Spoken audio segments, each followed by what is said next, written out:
the 40-year-old first-time major champion, and he does it in historic fashion. And I'm pleased, honored to have him right now on the Rich Eisen Show, the champion of the Open Championship in 2016 at Royal Troon, Henrik Stenson. How are you, Henrik? I'm doing great. Not too bad of an introduction there either. Or no, listening to that's pretty sweet. I guess that was the first question I was going to ask you, if it's sunk in yet. Yeah, kind of, but I'll still have some time to take it in a bit more, I think. I mean, it's a dream come true as a European. You know, watching golf on telly as a kid, it was the Open Championship that I started watching first, and to then stand there quite a while later with a Claret Jug is very amazing. So who was it when you were watching on the telly as a kid that you were hoping to become? Well, back in the days, it was Faldo and Ballesteros. So I guess on my good days, I might have a little bit of both. And now your name's etched on the Claret Jug with them. Have you been looking at the Claret Jug quite a bit over the last few days? Oh yeah. I got it with me. Not all the time, but it's been with me a lot. Is it with you right now? No, I'm actually in Denmark now on a little boat trip with the family. So it didn't make this trip, but it's at home, and it's going to be traveling with me. It's coming back over to the States next week. So, yeah, it's a pretty sweet thing. You're bringing it to New Jersey with you to Baltusrol? Yeah, okay. Yeah, it'll be there. I like it. Have you drank anything out of it? Do you do that like it's like the Stanley Cup? Is that something you do with the Claret Jug? Oh, yeah, we've been drinking champagne out of it at least 2 occasions so far. So. Who's the we, Henrik? Who do you pass it around to? Yeah, well, there was some Swedes, some friends, wife, caddy. Yeah, it was a few of us on that Sunday night, and then I had a little get together with some friends yesterday, and then it was out again, and some champagne there. So not too much, though, just enough. Can you explain to me what it's like to be in such a groove like the one that you were in on Sunday, Henrik? I think for one of the few times in my career, I didn't know what the score was. I knew I hit the turn about 4 under par, and I was playing good. But from the last 5 holes, when I managed to make those putts, make those birdies coming in to win the Open, I didn't know what score it was. It was just then and there, being in the moment and trying my hardest, and it was one of those times when things are just working out the way it should.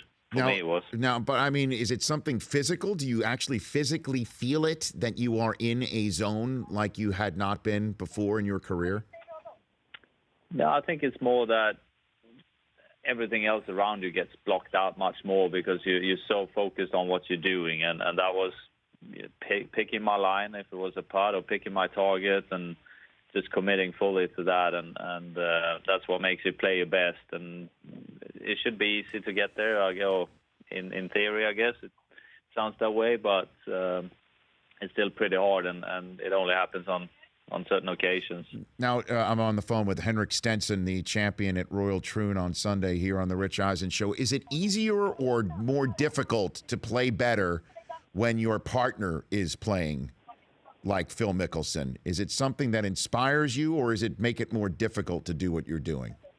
No, absolutely. We inspired each other. It was a great match. We played together the final 36 holes, and we were just throwing birdies and the odd eagle at each other all the way around, and we left the rest of the field way back. I think third was I don't know, 10 shots behind Phil and 13 shots behind me or something like that. So it was just a 2-man race really on the Sunday, and we inspired each other to play well. And I saw some of the comments Phil made afterwards. He said that's the best I've ever played without winning. So I mean, it was a great game, and he's a great guy. He's a great golfer, as you know. He's been one of the best players for 20 odd years, and that just makes it even more special for me to manage to win that championship. What do you say to a partner when you're playing and you're both lighting it up like that, and you know that it's essentially match play for the Claret Jug? What do you say to your partner?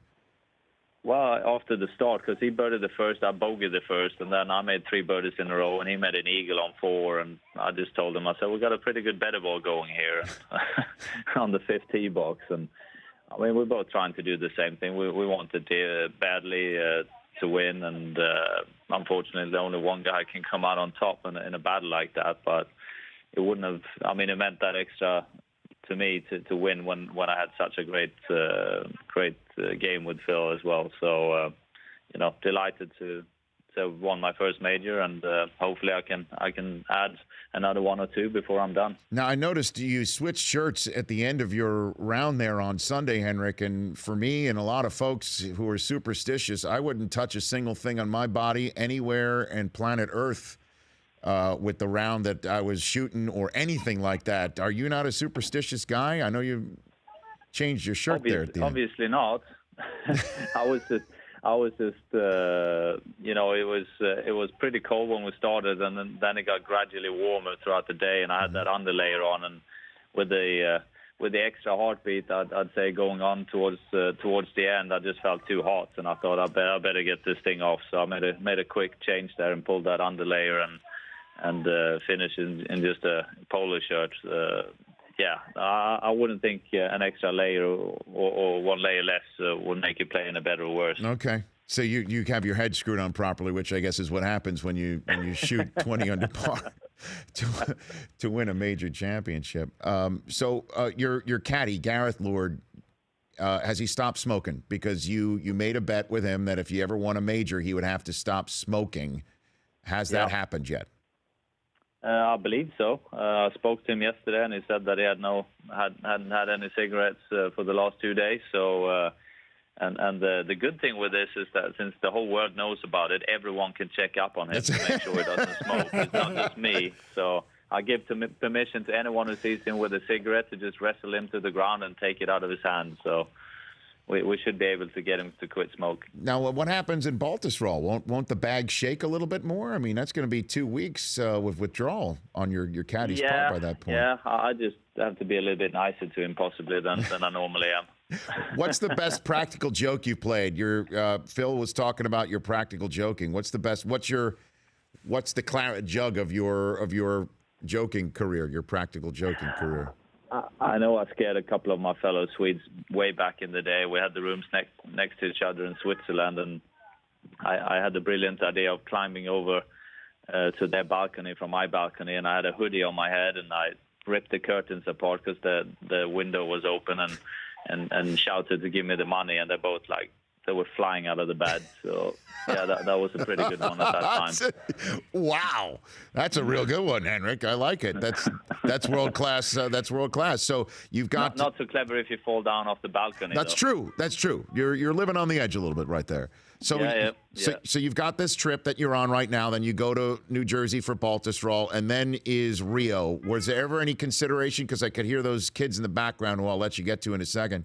You got family back there about Zika or anything about Rio that has concerned you whatsoever? No, not really. I've been very keen on going to the Olympics.